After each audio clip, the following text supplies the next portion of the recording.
comme annoncé hier, lorsque la providence se donne à croire, après se donne à lire.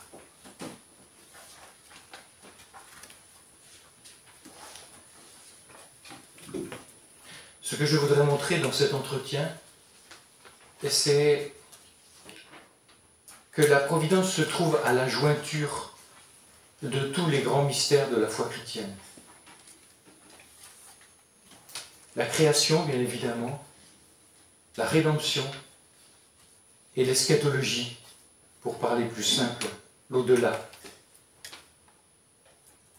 Il y a une telle cohérence entre ces mystères de notre foi que disjoindre un seul point va conduire à fragiliser l'ensemble du credo et donc de notre foi. Comment s'articule donc le dogme de la providence avec la création, rédemption et eschatologie, fin dernière? Providence et création, première partie. Vous devinez, les trois parties sont tout à fait indiquées. Providence et création. Jean-Paul II, 86, dans ses belles catéchèses sur la providence, dit ceci le 7 mai. Par la création, Dieu a appelé à l'existence à partir de rien. Tout ce qui est hors de lui a commencé à être.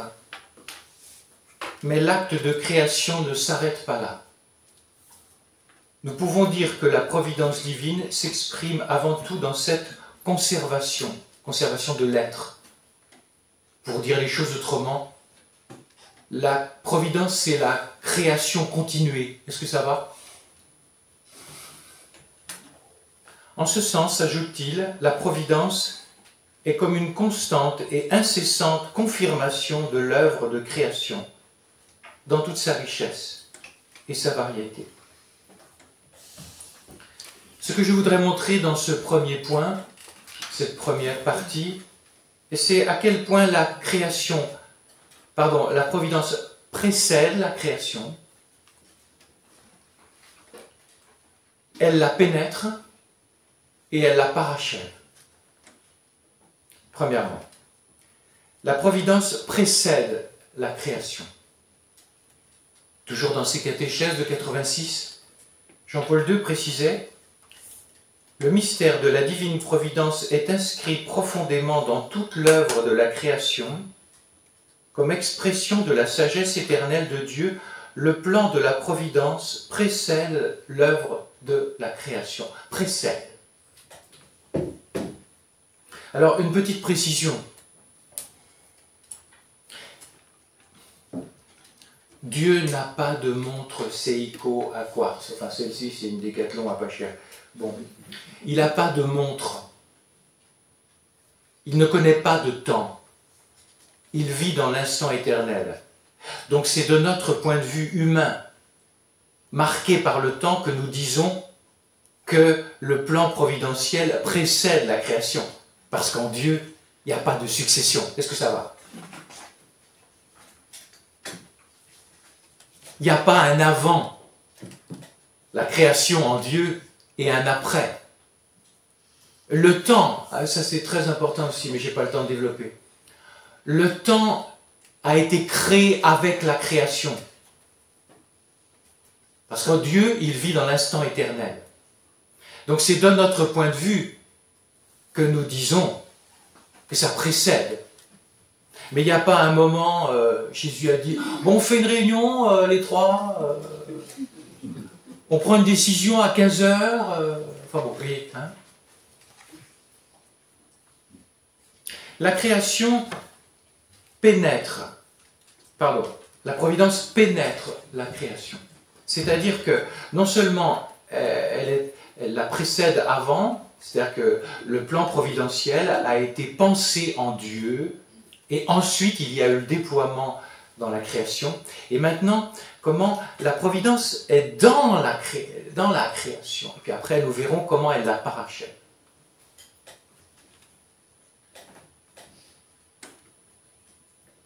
La providence pénètre absolument tout le créé, jusque dans les minuscules réalités. Cette nuit, j'espère que tu as dormi. Vous dormez bien? Ça va? Il faut dire que c'est sympa, non, comme cas. Hein. Je vous dis ça parce que je ne voudrais pas dire ça la première nuit, parce que la première nuit, il faut s'habituer au lit, il faut s'habituer à tout. La deuxième nuit, généralement, on trouve ses repères. Cette nuit, vous avez dormi. Si Dieu dormait et qu'il perdait, entre guillemets, connaissance de chacun d'entre nous, tu ne te réveillerais pas le matin un peu diminué. Tu n'existerais pas. Tu n'existerais plus. Saint Jean de la Croix. Dieu demeure et réside substantiellement en toute âme, fût-ce celle du plus grand pécheur du monde. Cette union substantielle et primordiale existe toujours en Dieu, entre Dieu et chacune de ses créatures.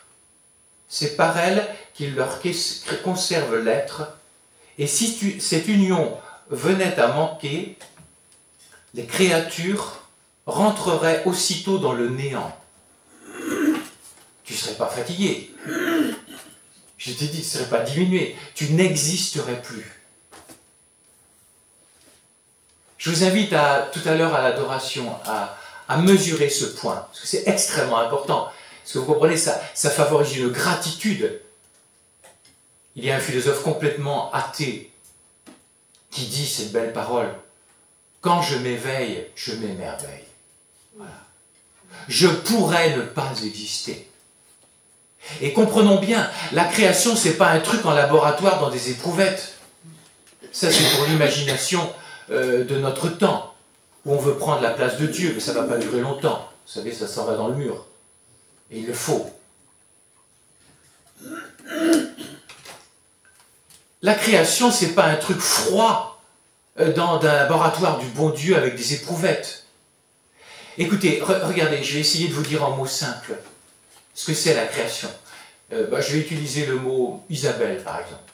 S'il y en a une qui s'appelle Isabelle, par exemple. Vous pouvez mettre François, enfin, voilà. Quand Dieu veut te faire exister, il dit « Isabelle, je t'aime, existe. »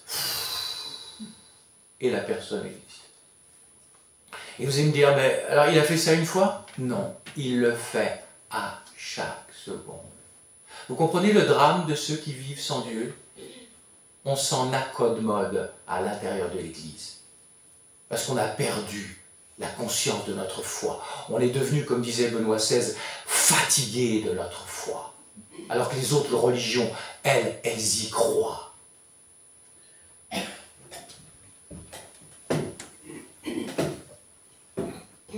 Moi, ça me donne... Voilà.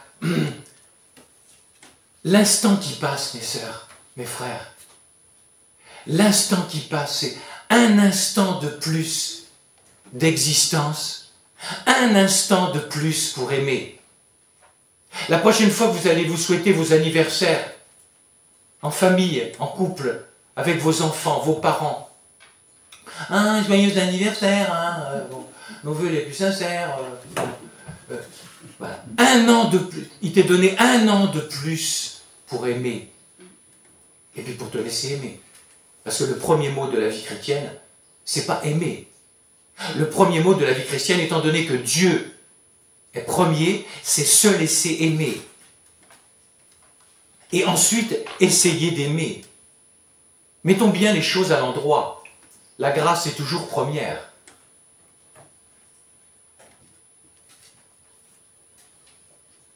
Si vous voulez, la création, c'est pas comme ta voiture. Tu appuies sur la touche starter. Puis après, ça marche tout seul. Si vous voulez, le moteur que nous sommes dans l'usine du bon Dieu, c'est comme s'il était sans arrêt à appuyer sur le starter. Il le fait exister, il le fait démarrer, si je puis dire comme ça. Hein. Jean-Paul II. La divine providence se manifeste dans la plus grande œuvre de la création. Elle en est l'affirmation qui révèle la richesse multiple et actuelle de l'action de Dieu. La providence parachève la création, troisièmement. Bon, je l'ai un peu laissé entendre dans le point précédent.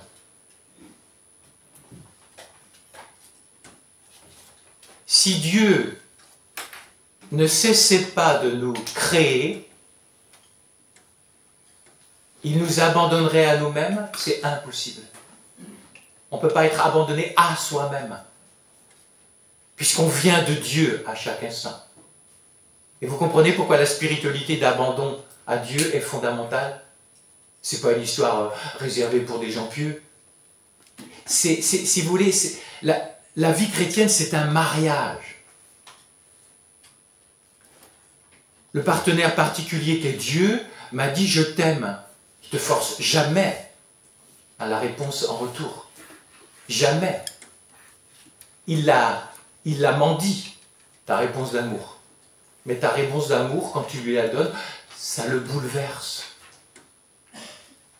Et quand tu ne lui donnes pas, ça le bouleverse aussi.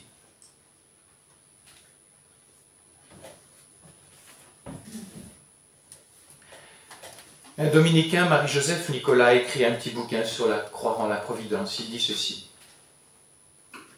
L'action providentielle de Dieu dans l'univers ne peut être que la suite de l'acte créateur. Parachève, je vous disais. Ayant lancé des êtres dans l'existence, comment les abandonnerait-il à eux-mêmes? Comment ne veillerait-il pas sur ce qu'ils deviennent? Comment ne pourvoirait-il pas? Pourvoir, traduisant en latin, providere. Traduisez, providence. Providence, c'est pourvoir. Alors, vous voyez, il y a deux sens de pourvoir. C'est voir à l'avance et pourvoir au sens de sollicitude qui pourvoit à tes biens, à tes besoins. Comment ne veillerait-il pas sur ce qu'ils deviennent? Comment ne pourvoirait-il pas à tout ce qu'il leur faut pour atteindre leur but? Deuxième grande partie, providence et rédemption.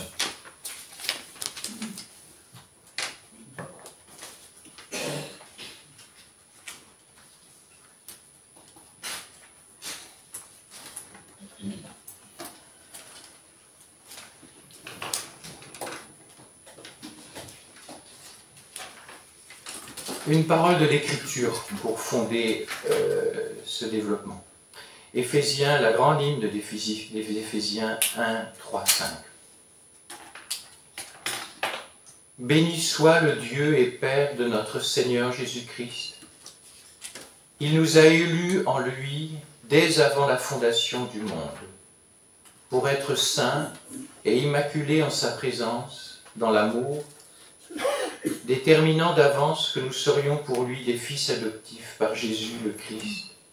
Tel fut le bon plaisir de sa volonté, tu pourrais dire le bon plaisir de sa providence.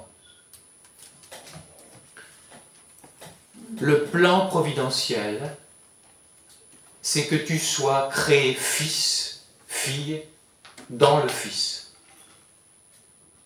Le Fils unique. Est-ce que tu réalises la grandeur de ta vocation? Tu n'es pas un petit hamster dans une cage pour Dieu. Et puis tu vas charger de l'amuser en tournant dans ton truc là. Tu viens de rien et il te hisse au niveau de fils, de Dieu lui-même. Tu participes à la filiation de son propre Fils. Là encore, mesurons-nous la grandeur de notre vocation. En écho à cela, Jean-Paul II disait, il mettait en lien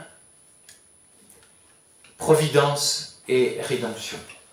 La prédestination de l'homme et du monde dans le Christ, Fils éternel du Père, confère à toute la doctrine sur la providence divine une caractéristique de salut rédempteur. Voyez, la providence est extrêmement liée à la rédemption.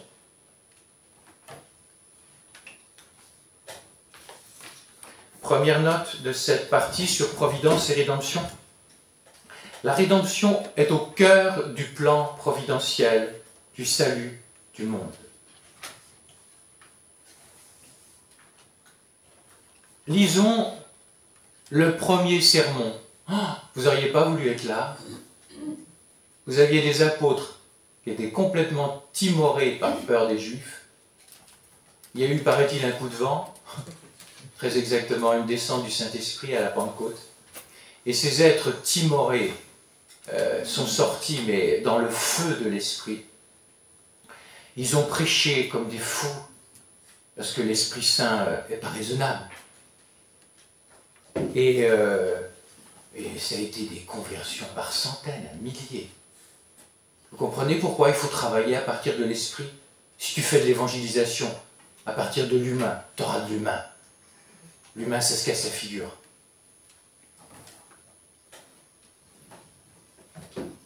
Voilà pourquoi il faut demander une vie chrétienne non plus pour Dieu, mais une vie chrétienne à partir de Dieu. C'est là le grand renouveau de l'Église qu'il nous faut. Écoutez Pierre, acte 2, 22-24. Jésus le Nazoréen, cet homme qui avait été livré selon le dessein bien arrêté et la prescience de Dieu. Prescience, donc Dieu qui sait à l'avance. La préscience. Et le dessein, c'est son plan providentiel. Vous l'avez pris et fait mourir en le clouant à la croix par la main des impies, mais Dieu l'a ressuscité. Intéressant. Est-ce que vous vous rappelez notre méditation, bien sûr un peu balade biblique, de l'Ancien Testament avec ce personnage, figure du Christ qui est Joseph? Péché de ses frères. Le péché est intégré dans le plan providentiel pour qu'il devienne le sauveur de ses frères. Qui a tué Jésus? Pilate, Hérode, les Juifs, tout ça? Non, ils n'ont été que des instruments. Curieusement, ils voulaient faire le mal et ils ont fait le bien. Si tu n'as pas cette vue-là, tu auras beaucoup de problèmes à trouver ta paix profonde sur ta propre histoire et sur les gens qui font le mal. De toute façon, si ce n'est pas eux, c'est toi à un moment ou à un autre. Mais la plupart du temps, tu es aveugle sur toi-même.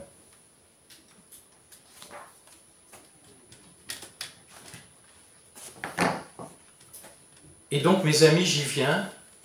La croix, qui fut une torture terrible, la passion de notre Seigneur Jésus, qui fut le plus grand martyr,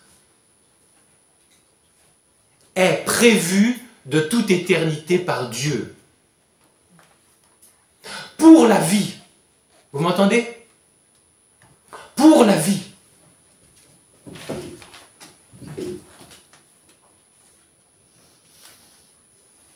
Est-ce que cela vous donne d'entrevoir ce qu'on va bien sûr passer une ou deux conférences là-dessus, parce que c'est ça qui pose problème.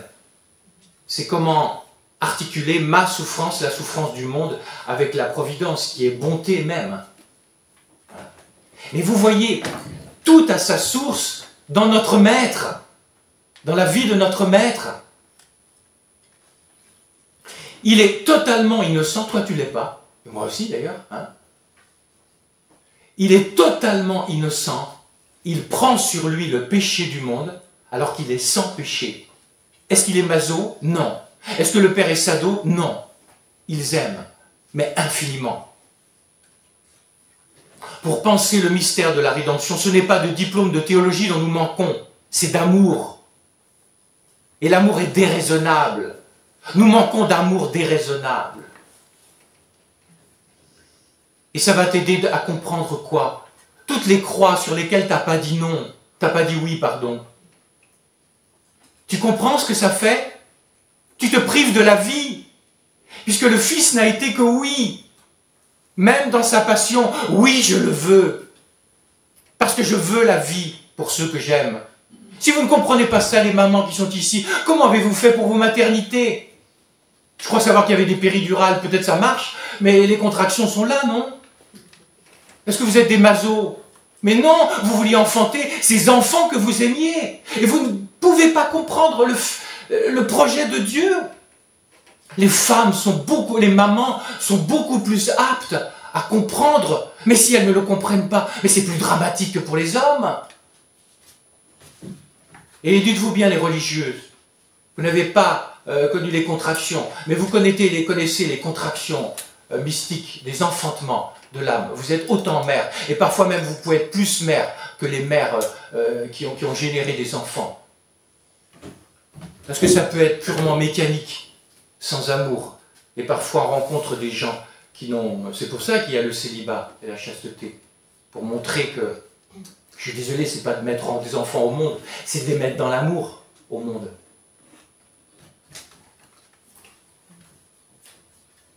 Rappelez-vous, Jésus, il dit ça. Une femme, je crois que c'est en Jean 16, une femme sur le point d'enfanter, est-ce qu'elle se réjouit d'avoir des souffrances? Non! Elle se réjouit de donner la vie à son enfant. Voilà. Si nous entrons là-dedans, nous allons comprendre ce fameux scandale d'un père éternel qui envoie son fils dans le monde pour être tué, martyrisé. Parce qu'il a une vue plus longue que nos petites vues. Ah, lui, il a une longue vue. Ah oui, ouais. Il a une longue vue et il voit la vie. Il voit la gloire du Père qui va être réparée par l'amour obéissant du Fils. Et il va voir surtout la guérison. Je vous signale, parce que, voilà, c'est tellement fort. Je vous signale que si Jésus n'était pas mort sur la croix, il n'y aurait pas de ciel. Vous m'entendez? Il n'y avait pas de ciel avant la rédemption. On vivait dans le Sheol, l'Hadès, en attente, un lieu d'attente. Et ce ciel a été chèrement payé. C'est pas moi qui parle, c'est le catéchisme. S'il n'y avait pas eu la rédemption, parole exacte, l'homme aurait été privé de la vision de Dieu. On fait comme si on est à supermarché. On a du pognon, donc on a le droit à tout. Le ciel a été gratuitement payé et chèrement payé.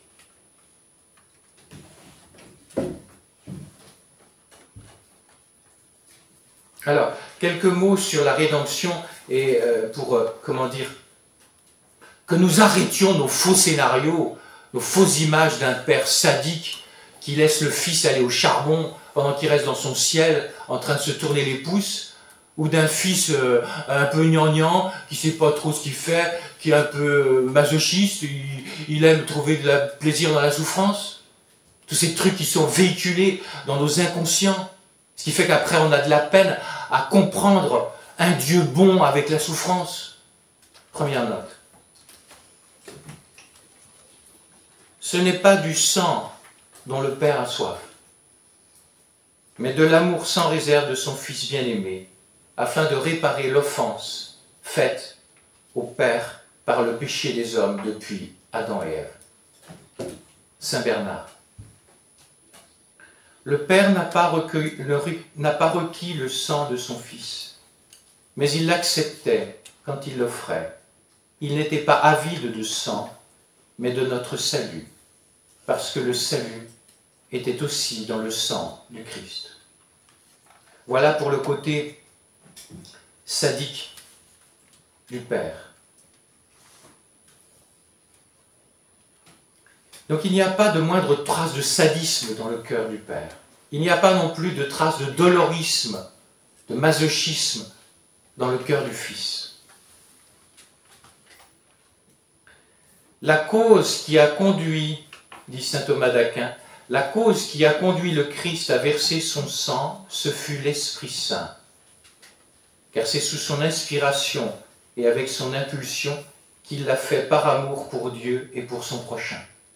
Et si ça bloque encore, repense à ta maternité. Et si tu es un homme et que tu n'as pas de maternité, bien que ça va venir bientôt, dit-on. Bien. Tu es fils, par exemple. Eh ben voilà, c'est ce qui t'est arrivé. Tu as été porté par une maternité. Voilà. Et donc ta maman, je ne sais pas s'il y avait péridurale, ou pas péridurale, mais de toute façon, l'enfantement est cause d'angoisse, d'inquiétude. Va-t-il venir? Pense par exemple aux souffrances de Zélie Martin, quand elle porte Thérèse. Les souffrances psychologiques de Thérèse viennent certainement de la grossesse. Car Zélie a déjà perdu des enfants, parce qu'elle a un mauvais lait. Elle a déjà le cancer du sein. Et elle passe des nuits d'angoisse. Pourvu que cette petite que je porte, pourvu qu'elle ne meure pas. Les mamans, je sais, vous comprenez ça à 100 à l'heure. Donc tu sais, cette histoire de péridurale, puis je vais te dire un truc.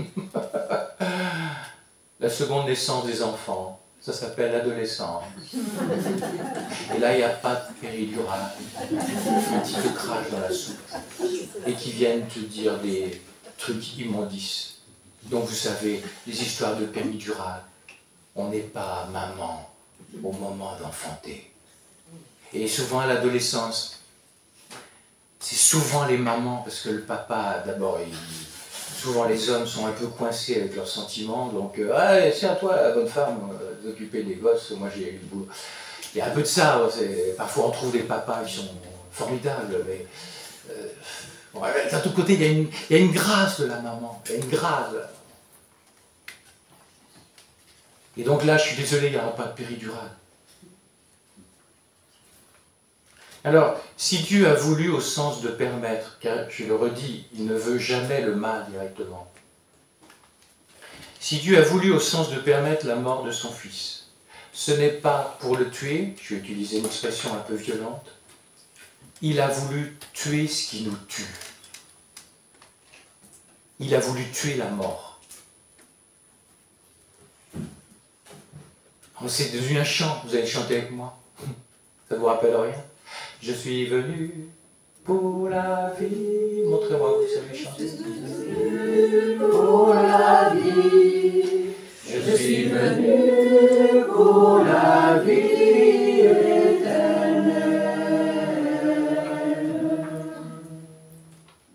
Jean 10, 10.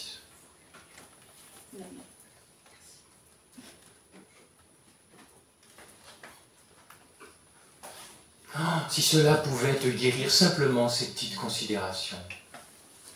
Si cela pouvait te guérir de tes fausses images de Dieu, ça ne vient pas de ta faute.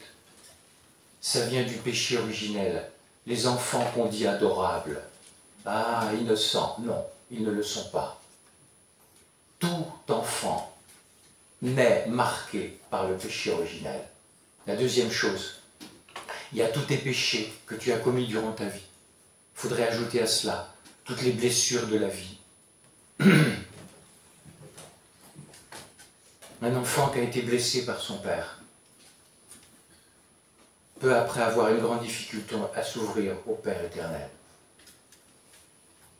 Un enfant qui a souffert d'une mère, ou absente, ou possessive.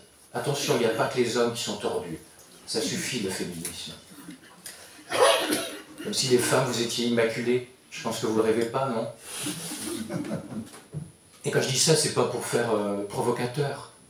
Nous avons tous besoin. Et le prêtre, pareil. Le prêtre que je suis devra apprendre à être purifié dans l'amour pour ses paroissiens ou ses retraitants. Enfin, arrêtons de rêver, quoi.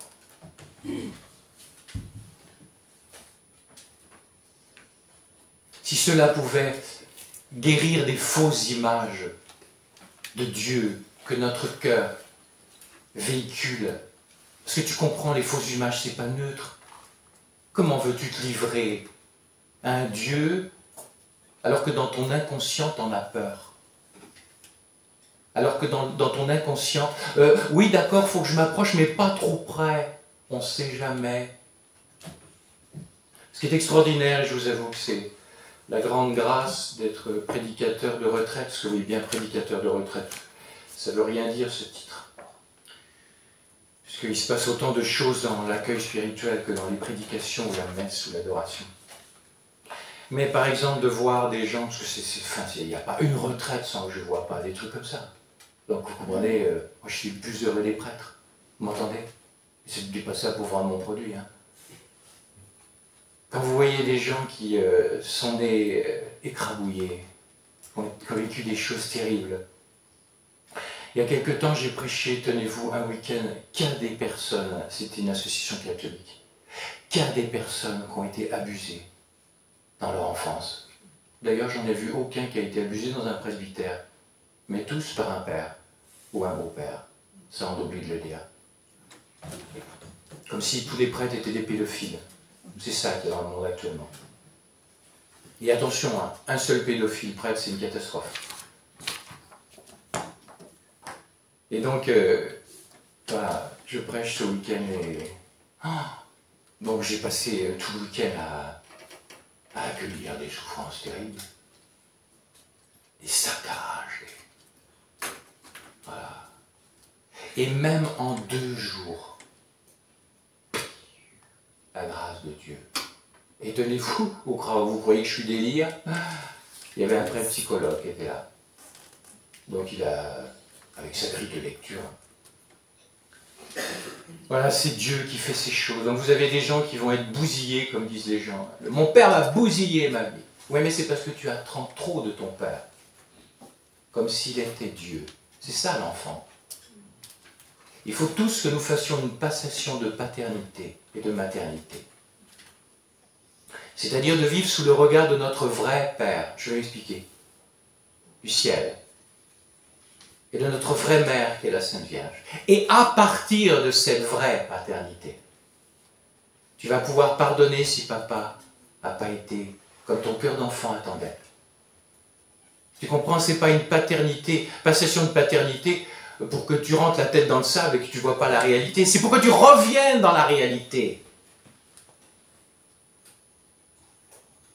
Tiens, je m'excuse, je déborde, mais c'est parce que ça peut toucher quelqu'un.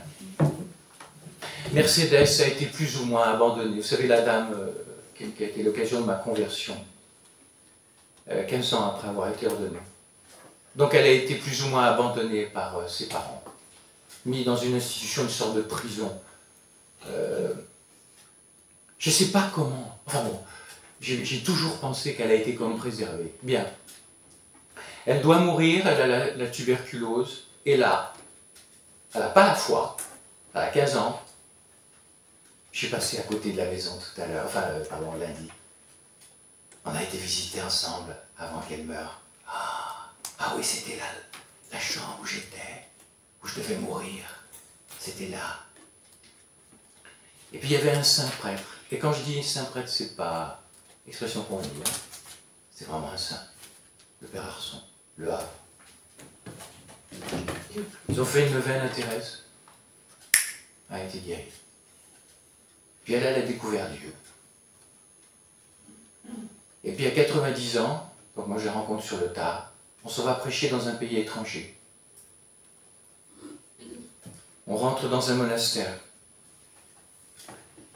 Et il y a une sœur qui est là. Mercedes, toujours très distante.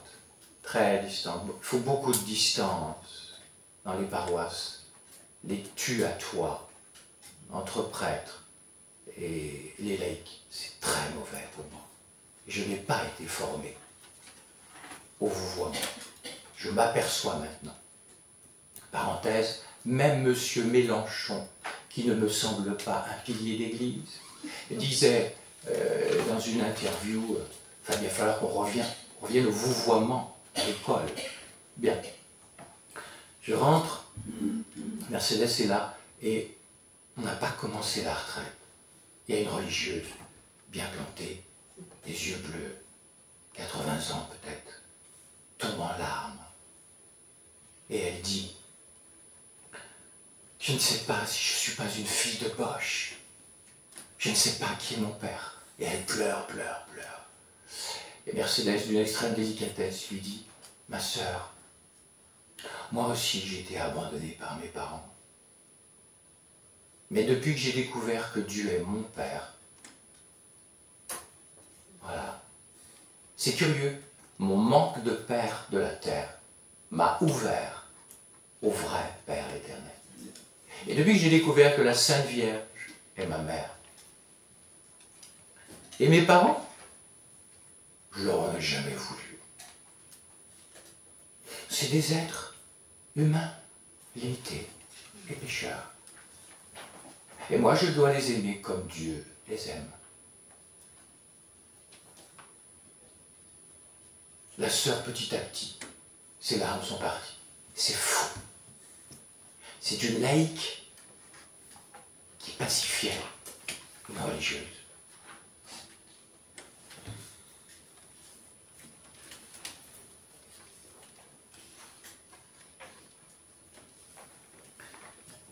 Une autre note dans le mystère de la rédemption et la providence. Jésus, modèle et cause de notre abandon à la providence. Ce que je voudrais dire, c'est que Jésus n'est pas un simple modèle d'abandon, mais un modèle qui finalement resterait extérieur. Il est aussi la cause de notre abandon au Père. Les dernières paroles de Jésus sur la croix sont des testaments. Et attention, des testaments qui deviennent ta fortune. Mais l'as-tu accueilli jusqu'à maintenant? Et j'en prends, voilà, la plus grande fortune, elle est celle-ci. En tes mains, Père, je remets mon esprit. Et il rendit l'esprit. On va dire, il rendit l'esprit, il rend le dernier souffle. Non, c'est un commencement de Pentecôte. C'est une première Pentecôte. Remis l'esprit, c'est l'expression, en tes mains je remets mon esprit, c'est l'expression suprême de l'abandon du Fils de Dieu entre les mains de son Père. Considère-le comme un testament. C'est pas simplement une belle parole magnifique de la part de ton Dieu. Au moment où il meurt, Jésus te laisse en testament son propre abandon. Et tu ne pourras pas entrer dans l'abandon spirituel en dehors de l'abandon de Jésus. Tu comprends que si tu ne t'abandonnes pas à Jésus, tu ne sauras jamais t'abandonner à Dieu. Parce que seul Dieu peut te donner de t'abandonner à Dieu. N'oubliez pas ce que je vous ai dit, seul Dieu donne Dieu. Par exemple, vous avez une inquiétude pour vos enfants. J'y arrive pas. Là, c'est merveilleux, c'est la vérité, tu as raison. Mais par contre, qu'est-ce qui suit?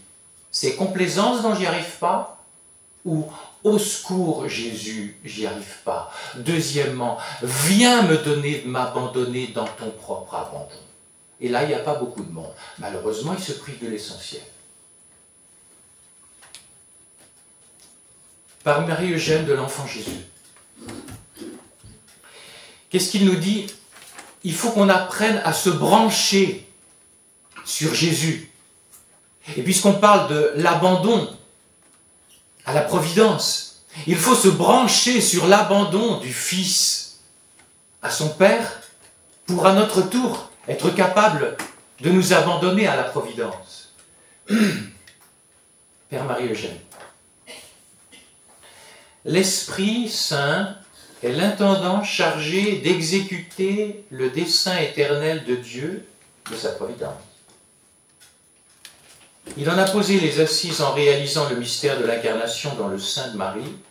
Depuis lors, il continue son œuvre en répandant dans nos âmes une charité qui est filiale et qui nous identifie au Verbe incarné.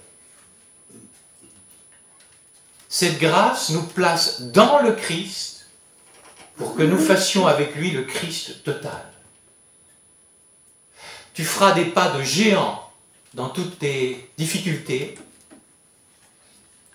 J'y arrive pas, mon père. C'est très bien, c'est le premier pas. C'est pas confortable. C'est d'abord de voir que tu es impuissant. On vit dans une telle mentalité de puissance, à la Nietzschéenne. On a une volonté de puissance qui caractérise la postmodernité. Et ça suppose d'entrer dans la vérité de son être. Ensuite, appel au secours. Ensuite, laisse-toi remplir par lui. Mais dans les rien du quotidien. Quand tu vas retrouver une belle-mère avec qui c'est difficile, une belle-fille avec qui c'est difficile, un mari avec qui c'est difficile, des enfants, un enfant parmi les enfants avec qui c'est plus difficile, etc., etc. Et dans la rencontre toute la journée, maman, Marie, j'y arrive pas, j'y arrive pas. Ne confonds pas les atomes crochus et le manque de charité. C'est pas parce qu'il y a un enfant avec qui c'est plus difficile que tu es une mauvaise mère. C'est les atomes crochus, c'est la sensibilité.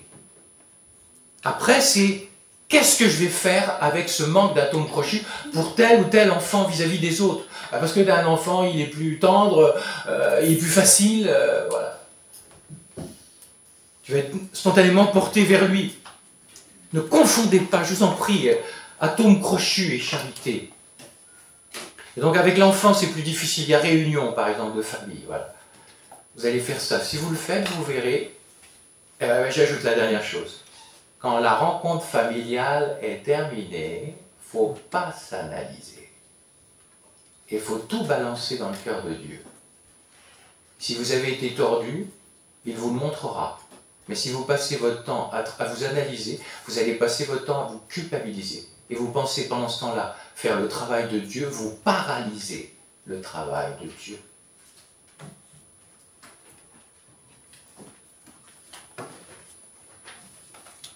Providence et eschatologie. Dernière partie.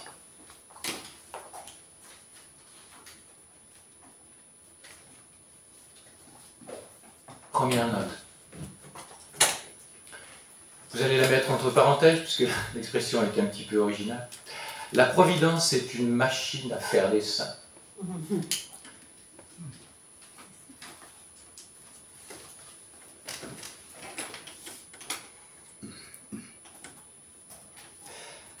La fondatrice de la Société de Marie Auxiliatrice, la bienheureuse Marie-Thérèse de Soubiran, a une belle expression.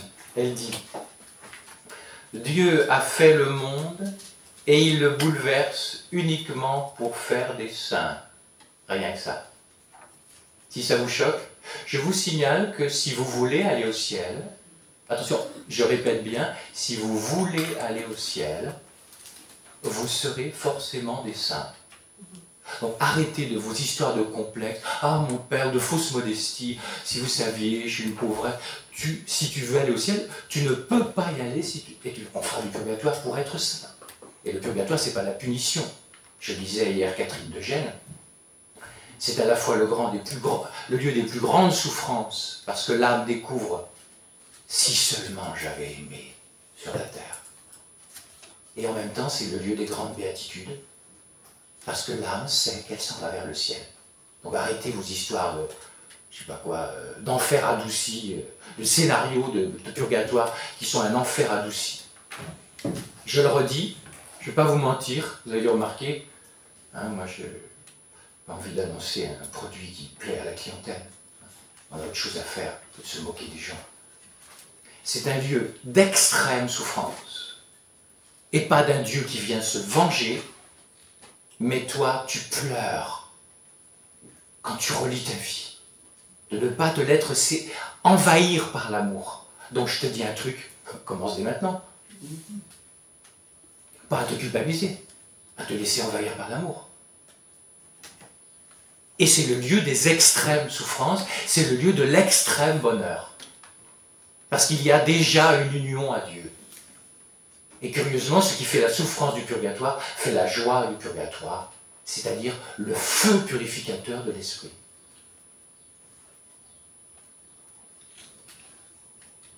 Donc, Jean Guiton, écoutez ça.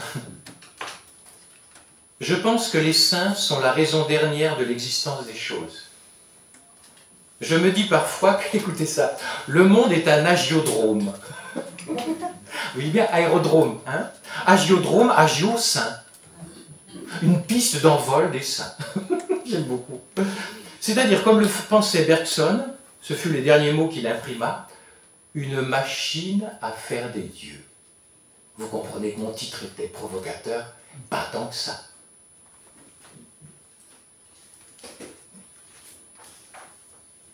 Prends ça très au sérieux. il t'est laissé 20 ans, 40 ans, 80 ans pour les plus vigoureux, comme dit...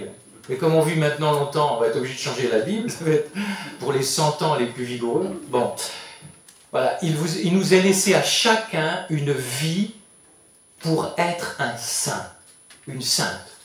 Si tu n'as pas ça devant les yeux, tu es à côté de la plaque. Tu vas choisir des trucs de prise unique, mais tu ne vas pas choisir le vrai truc. Et attention, j'en m'empresse d'ajouter, les laïcs qui êtes ici, qui êtes mariés, c'est dans votre vocation. Vous n'avez pas à quitter votre mari ou votre femme pour entrer au monastère. Comme si c'était le seul lieu où vous allez... Non, non, vous allez être saint dans la vocation qui est la vôtre. Parce qu'il n'y a pas de low cost. Il n'y a pas de Lidl et puis je ne sais pas quoi. Hein.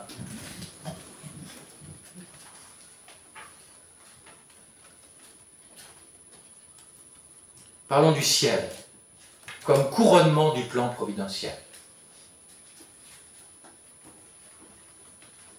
La parabole du jugement dernier laisse entrevoir qu'il n'existe que 2 possibilités après la mort. Il n'y en a pas 3, c'est pas ciel, purgatoire, enfer. Le purgatoire est l'antichambre du ciel. Le dernier lifting, vous préférez. Ça vous va, mesdames? Un lifting à pas cher. Celui-là, il ne vous dépersonnalise pas. Parce que quand vous les voyez, nos chères stars de cinéma, qui se sont fait quelques liftings et quand ils arrivent à vieillir, waouh, waouh, c'est pire que tout. Hein. Des fois, je ne vais pas la nommer, mais ça, je ne sais pas pourquoi vous souriez, mais vous avez remarqué, il y a que les dames qui sourient d'ailleurs. Il y a une star que j'aime bien, enfin, elle me fait rire. Mais quand elle sourit, je vais vous dire, vous avez été voir la Joconde? C'est comme ça. Je crois que ça a dû tellement tirer sur les chairs pour le lifting que... Et notre pauvre Michael Jackson. Pauvre Michael, je pense qu'il a été perverti comme il l'a confié dans sa jeunesse, car il n'a pas fait des choses belles. Mais il devait être dans une solitude, une maladie. Oh, la fin de sa vie, c'était un enfer de drogue, d'amphétamine, de machin. Donc il s'est tellement fait remodeler qu'il voulait ressembler à Peter Pan avec son petit nez en crochet. Puis jusqu'à jour où il fait, vous savez, sa fameuse danse de Moonlight, je sais pas quoi. Et puis il fait une pirouette. Et le machin de silicone est tombé par terre. C'est triste, hein? C'est triste. Et le monde court après. Je ne vais pas vous dire que j'aime pas sa musique. Je ne déteste pas. Il a fait des tubes extraordinaires. Pauvre monde. Je voudrais... Qu'est-ce que nous ferons au paradis? Je voudrais déblayer le terrain, à nouveau les fausses images. Première fausse image. Jean 17, 3. Il est dit, la vie éternelle, c'est de connaître le Père, le seul véritable Dieu. Quelle est la fausse image du ciel, véhiculée chez beaucoup de croyants? Lorsqu'ils entendent cette définition du paradis, connaître, ils s'imaginent que le ciel ressemblera à une longue séance de catéchisme où on va apprendre à connaître des définitions dogmatiques. Ils oublient que la Vierge Marie dit, à la suite de l'ange, qui lui dit qu'elle va enfanter. Mais je ne connais pas d'homme. Le sens profond de connaissance dans la Bible, ce n'est pas connaissance intellectuelle. C'est l'union sponsale. Deuxième faux scénario. La théologie enseigne qu'au paradis, les élus accèdent à la vision béatifique. Et les gens, beaucoup de gens, se représentent le ciel comme si c'était une méga toile, un méga film qui dure un peu longtemps parce que ça dure éternellement. dans lequel il regarde un film qui leur est complètement extérieur, qu'on pourrait appeler la danse trinitaire. Ah, c'est super, c'est super. Ils ne comprennent pas qu'ils sont dans la toile. Ils sont dans le film. Pour moi, la parole la plus bouleversante de ce que nous allons être et faire au ciel se trouve chez Saint Jean de la Croix. Écoutez-le. L'âme, alors ça vaut, il dit, ça vaut déjà pour une âme qui est complètement purifiée sur cette terre. Ces âmes sont très rares, car beaucoup préfèrent leur petit confort de vie installé, et surtout quand ils maîtrisent. Ils détestent être maîtrisés. C'est pour ça qu'il y a peu de vie dans l'esprit. Je vais demander au Saint-Esprit. Je n'ai pas le temps de développer ici. Mais c'est un des grands problèmes de la vie, qui explique pourquoi il y a peu de vie dans l'esprit. J'y reviendrai. Il dit, l'âme unie produit en Dieu, pour Dieu, la même aspiration divine que Dieu présent en elle produit en lui-même pour elle-même. Je m'explique. Au ciel, c'est pour ça que j'explique, mesdames. Je vais vous dire, je le fais exprès parce que j'attendais de voir vos tronches. J'attendais de voir. Ça m'amuse toujours. Oh, il n'est pas interdit, non? De s'amuser. Voilà. Dans la Trinité, le Père est l'amour qui spire. Rappelez-vous le tube du fils de Chédid, Matthieu Chédid, M. Vous savez, un petit peu gore. Avec, il est très gentil comme ça. Qui de nous deux spire l'autre? Bon, d'accord, vous n'avez pas l'air trop de connaître. Bon, je suis sûr que ça vous dit quelque chose. Bah, bien sûr. Comme vous êtes poli, ça ne faisait pas trop chant d'entrée. Vous maîtrisiez dans votre chaise, je vois bien. Donc vous voyez, intéressant, parce que c'est un tube qui exprime ça. Donc, le Saint-Esprit, si vous voulez, c'est l'amour entre le Père et le Fils. Et au ciel, tu ne vas pas les regarder comme s'ils sont extérieurs. Par pure grâce de Dieu, Dieu va te donner de participer au Saint-Esprit de l'intérieur. Tu vas donner toi-même Dieu, le Père au Fils, et tu vas donner Dieu, le Fils, au Père. Est-ce que ça ne te donne pas le vertige? Je vais dire la finale. Peut-être que ça va peut-être mieux passer de Jean de la Croix. Le Père et le Fils accomplissent en nous, par participation, la même œuvre qu'ils accomplissent entre eux par nature, qui est de spirer le Saint-Esprit. Est-ce que ça va? Moi, j'avoue que ça me donne le vertige. Est-ce que vous comprenez que quand la théologie dit, elle parle de divinisation, ça veut dire qu'on va devenir, et attention, vous l'êtes devenu, je le suis devenu, de par le baptême. Simplement, c'est caché. Mais c'est réel. Chacun de nous est un petit Dieu par participation. Je dis bien par participation. Pas à côté de Dieu. Et puis là, il serait là, puis il serait gentil. Non, à l'intérieur, tu es un petit Dieu par participation. Et ce qui est déjà là, mais pas encore, comme dit un théologien Kuhlmann, eh bien le pas encore va être manifesté quand tu vas arriver au ciel, et surtout dans la résurrection finale. Parce que chacun va être ressuscité dans son corps. Ne me demandez pas comment ça va se faire, mais ça va se faire. Voilà pourquoi, vous comprenez, l'Église dit, attention à tout traficoter ton corps, tu ne respectes pas le Créateur qui te trouve beau, belle dans le corps qu'il t'a donné. Faites attention, mesdames, quand je riais tout à l'heure sur les histoires de lifting. C'est pas si rigolo que ça. Et vous comprenez, toutes ces affaires de chirurgie, je viens de lire un bouquin de 2 spécialistes, oh, c'est à gerber, hein, c'est le cas de le dire, sur les opérations pour les transformations de genre, d'homme en femme, mais comment peut-on désirer ça? Vous voyez bien la puissance de l'idéologie aujourd'hui. C'est des copies, mais c'est des caricatures.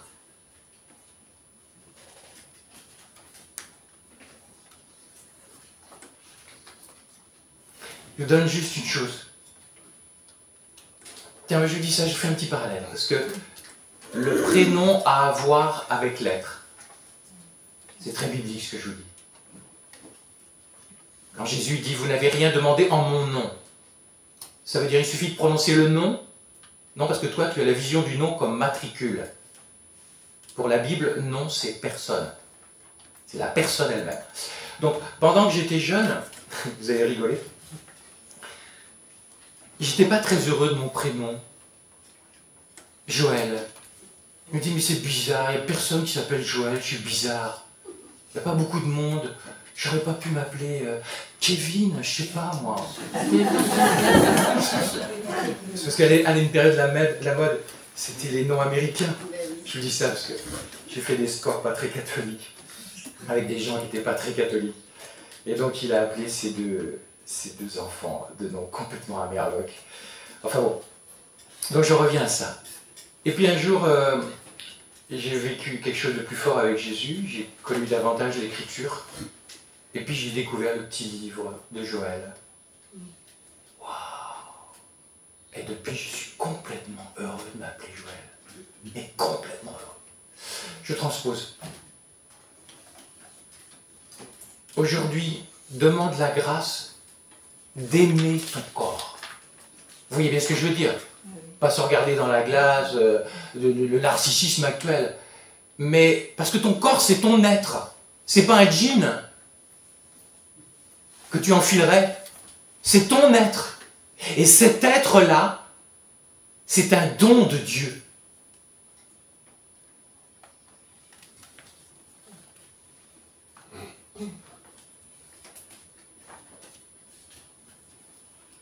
J'ai pas le temps de tout faire. Alors, on m'a demandé parfois d'approfondir telle question que j'ai abordée. Vous voyez bien, on n'est pas une session, mes amis. Donc, acceptez qu'il y ait des choses qui restent en suspens. Deuxièmement, vous pourrez aller lire le livre, parce que le livre, c'est la retraite. Et dans le livre, il y a plus de développement. Bon. Et puis, acceptez aussi une chose, moi je fonctionne comme ça, je ne comprends pas tout, ça se fait par degrés. Donc, je n'ai pas le temps de développer, je vais simplement parler du purgatoire.